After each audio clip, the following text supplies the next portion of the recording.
안녕하세요. 호치민시 한국국제학교 7학년 학생 여러분들, 이번 시간에는 8단원 문화의 이해 파트 중에서 세 번째 대중매체와 대중문화에 대해서 배워보도록 하겠습니다. 자, 여기 대중이라는 말이 두 번 나왔죠? 자, 대중이라고 하는 것은 영어로 mass예요.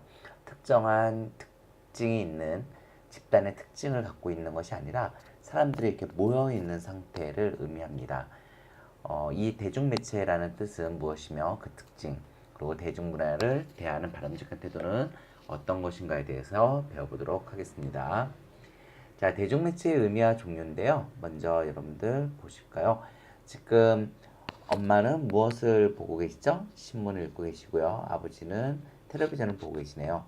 여기 있는 여학생은 뭐 태블릿 PC처럼 보이기도 하고 핸드폰으로 보이기도 하고요. 또 여기 있는 남학생은 노트북, 컴퓨터를 보고 있죠. 모니터를 보고 있습니다. 지금 이 종류들이 바로 모두 대중매체예요. 대중매체라고 하는 것은 아까 말씀드린 것처럼 특정한 집단으로 정의되지 않은 많은 사람들에게 매체라고 하는 것은요.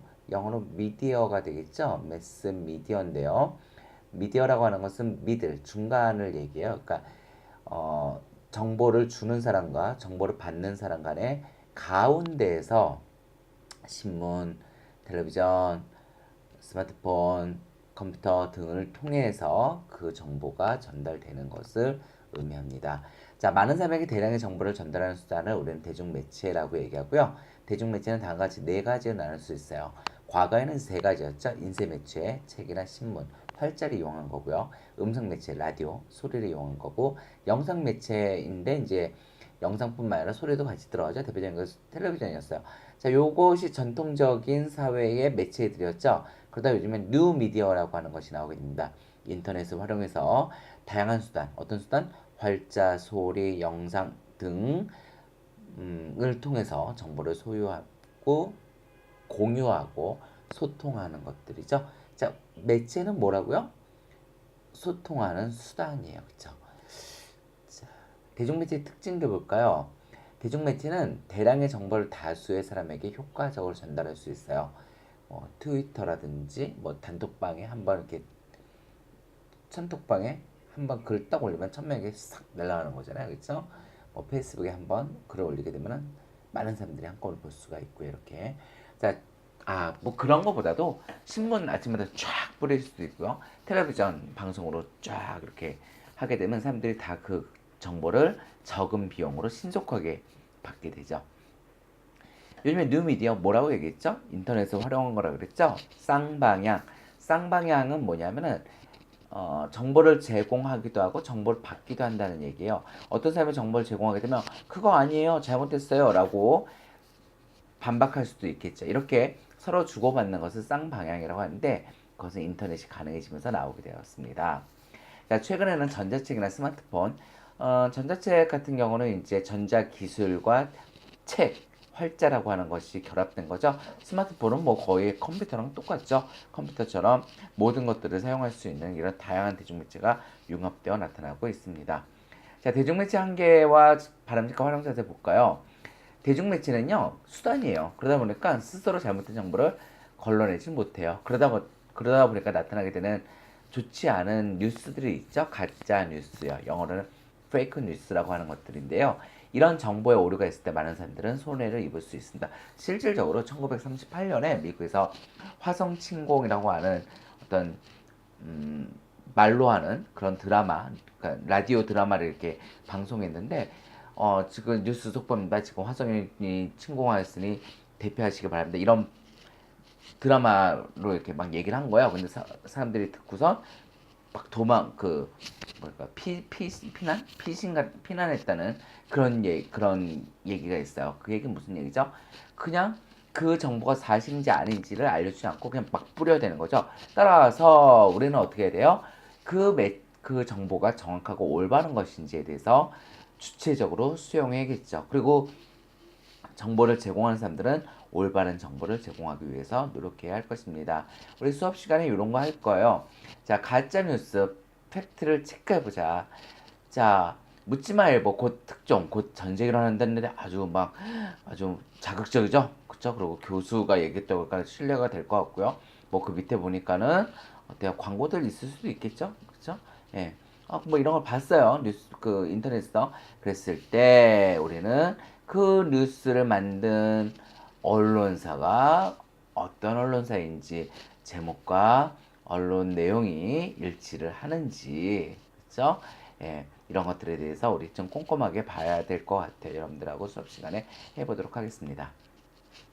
자, 대중문화를 대하는 바람직한 태도 봅시다. 대중문화는요, 대중매체를 이용해서 문화생활을 하는 것들을 의미하겠죠. 영화를 보고 또 대중 옷이요. 옛날에는 이제 옷이 무슨 대중문화요 그렇게 얘기할 수 있지만 우리 한번 어떤 옷이 유행하면 같이 쫙 많은 사람들이 입잖아요. 그렇죠? 패션도 사실상 대중매체예요. 자, 어떤 음악이나 춤 이런 것들 대중문화라고 하겠죠. 공통점이 뭘까요? 이렇게 많은 사람들, 특정되지 않은 많은 사람들이 즐긴다는 뜻이에요.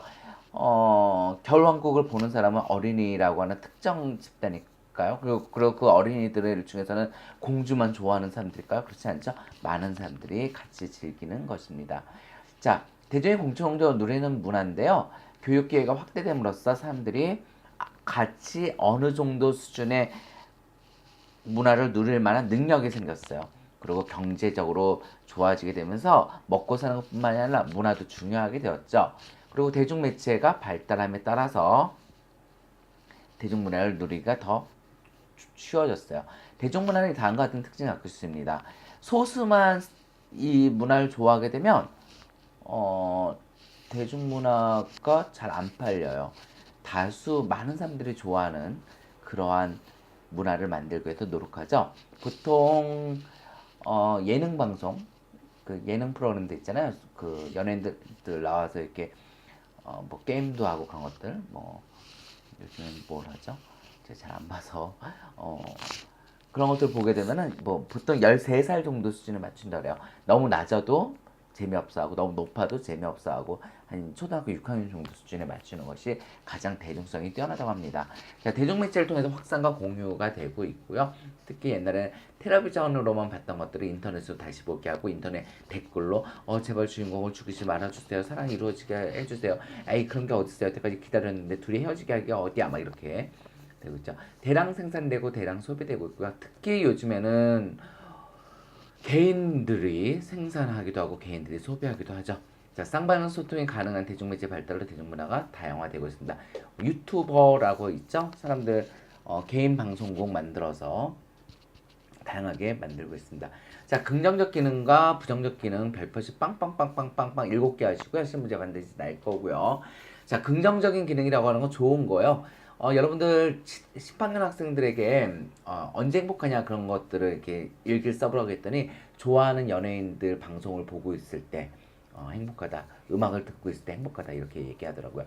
휴식과 오락의 기회를 주고 있고요. 계층 간 문화 격차를 줄이는 데 기여했어요.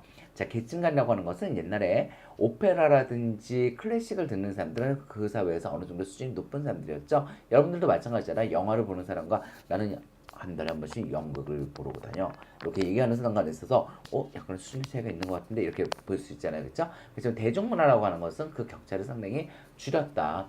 뭐 잘 사는 사람도 못 사는 사람도 다 같이 대중문화를 같이 즐기는 거죠. 사회적 문제에 대한 대중의 관심을 불러일으키기도 합니다. 대중문화에서 예를 들어서 5.18 광주 민주화 운동을 다룬 뭐 영화가 만들어질 경우 사람들은 그 영화를 보고 또 뭐 1987년 이런 영화가 나오게 되면 유월항쟁에 대해 관심을 갖게 되고 이렇게 되겠죠. 부정적 기능이 있어요. 첫 번째 상업화요. 아까 말씀드렸다시피 많은 사람들이 안 보면 돈을 벌 수 없어요. 따라서 많은 사람들이 보게 하려고 하니까 수준을 좀 낮춰야 돼요. 그러다 보니까 이제 좀 유치해 이런 것들 또는 너무 성과 관련된 선정적으로 또는 자극적인 것들 특히 여러분들 그 일본 방송들 중에 그 황당하고 엽기적인 어떤 그런 것들이 이렇게 올라가 있는 유튜브를 본 적이 있나요? 보면은 굉장히 저질적인 그런 것들이 있죠. 자, 회기라. 사람들의 생각이나 행동이 회기라되기도 합니다. 마치 어떤 유행어가 나오게 되면 사람들이 쫙 그렇게 한다던가 어떤 목걸이나 뭐 패션이 나오게 되면 사람들이 쫙 이렇게 한다던가 이런 것들에 있어서의 문제가 나타나기도 하죠. 뭐 가장 커다란 문제 중 하나가 이제 미국의 영화가 전 세계를 휩쓸게 되면서 전 세계 사람들이 미국의 사고방식을 받아들이게 되는 그런 특징들이 나타나기도 해요. 자, 또 대중문화라고 하는 것이 재밌죠? 끼끌대고 한참 보다 보면 사회 문제가 복잡하고 귀찮고 신경 쓰기가 싫어져요. 자, 그러면 어떻게 하는 게 좋을까요? 자, 대중문화를 바람직하게 수용해야겠죠? 그것을 맹목적으로 수용하기보다는 대중문화를 의미와 영향을 신중하게 살펴보고 비판적으로 평가하면서 볼 필요가 있습니다. 자, 수업 시간에 같이 볼 건데요. 초등학생들이 그 혐오 단어들, 여성에 대한 혐오 단어들을 자연스럽게 사용하고 있다는 거예요. 나중에 알려주고 나니까 이제, 그런 뜻이 몰랐어요 하고 충격을 받았다고 얘기하기도 하죠. 자, 우리가 이렇게 맹목적으로 유튜브라든지 이런 데서 단어를 배우는 것들, 이런 것들에 대해서 우리가 좀 신중하게 생각해 볼 필요가 있을 것 같습니다. 자, 수고 많이 하셨습니다.